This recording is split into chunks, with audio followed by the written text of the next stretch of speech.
Shalom saudara, senang bisa bertemu kembali dalam pesan pastoral kabar baik GKK.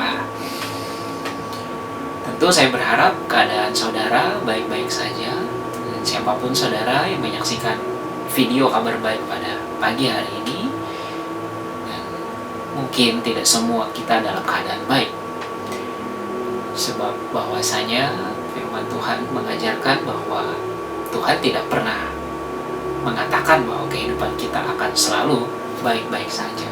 Namun satu hal yang pasti, bahwa Tuhan akan, setiap orang tentu bisa memiliki sudut pandang atau cara melihat suatu perkara dengan cara yang berbeda-beda.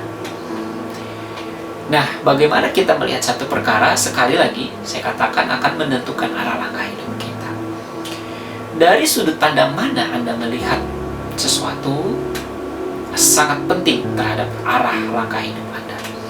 Nah, di dalam Alkitab juga dicatat dengan jelas cerita mengenai betapa pentingnya cara pandang kita terhadap sesuatu, secara khusus terhadap masalah. Ketika kita mengalami masalah, akan menentukan secara besar arah langkah kehidupan kita.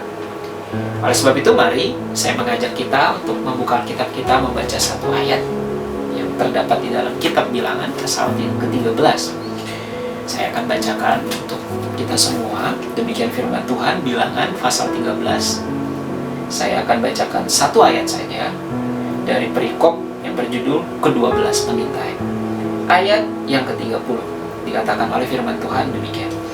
Kemudian Kaleb mencoba menenteramkan hati bangsa itu di hadapan Musa. Katanya, tidak, kita akan maju dan menduduki negeri itu sebab kita pasti akan mengalahkan. Di cerita ini jelas bahwa ada perbedaan yang mendasar. Ada satu perbedaan yang sangat mencolok. Saya meyakini Bapak, Ibu, saudara-saudari sekalian yang menyaksikan video ini, tentu sebagai orang Kristen adalah hal yang tidak asing mendengar cerita tentang Yosua dan Kaleb atau ke-12 pengintai di dalam Alkitab. Begitu banyaknya tekanan akibat virus ini atau pandemi ini seringkali membuat kita meragukan akan Tuhan, dan seringkali juga mengaburkan pandangan kita tentang Tuhan, dan kita akhirnya melihat masalah yang ada di hadapan kita lebih besar daripada seharusnya kita memandang Tuhan yang lebih besar daripada masalah yang ada. Dan tahukah saudara bahwa lawan kita iblis paling senang menipu pikiran kita dengan cara meragukan tentang Tuhan dalam hidup ini. Kita bisa lihat kisah kejatuhan manusia pertama, yaitu Adam, ketika iblis datang kepadanya dan mengatakan sisi yang sebaliknya tentang Tuhan. Cara kita memandang Tuhan adalah hal yang paling penting dalam kehidupan ini. Sekali lagi, cara kita memandang Tuhan, bagaimana kita melihat Tuhan, adalah sesuatu hal yang paling sangat penting dalam kehidupan ini. Kaleb dan Yosua memandang masalah, yaitu raksasa-raksasa yang menguasai tanah Kanaan yang mereka intai, yang mereka lihat pada saat itu, tidak lebih besar dari Tuhan yang mereka sembah.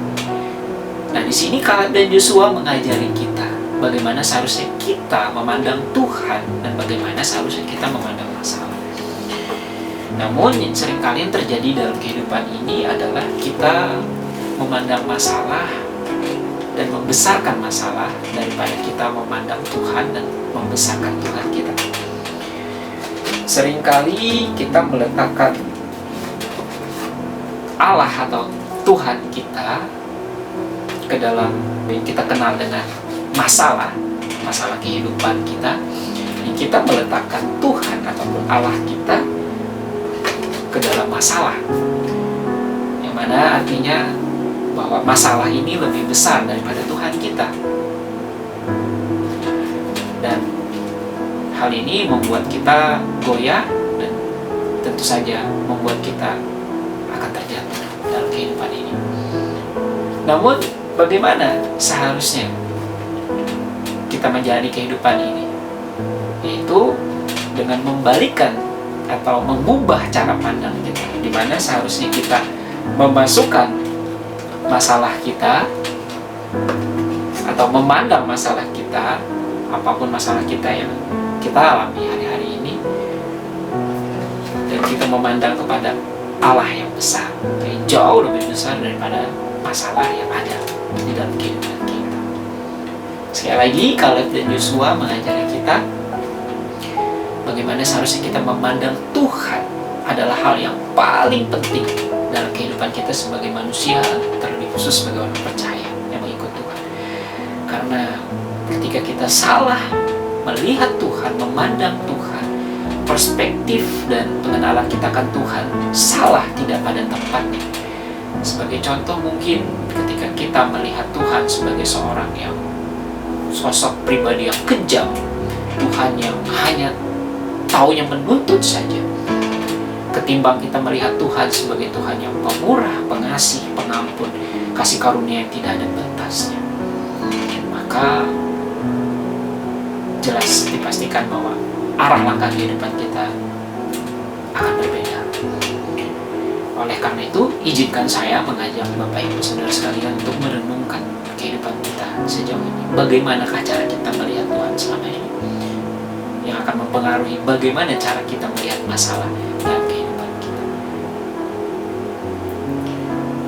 Demikian yang bisa saya sampaikan pada pagi hari ini. Semoga kiranya firman ataupun perenungan ini saya bagikan, kita sama-sama pelajari dari firman Tuhan, dapat memberkati kita, membangun iman dan hati kita untuk kita sungguh-sungguh mengenal Tuhan dan memandang Tuhan yang kita sembah dengan benar, sehingga ketika kita mengalami masalah kehidupan, mengalami badai kehidupan, kita akan melaluinya dengan kuat dan menjadi pemenang seperti Yosua.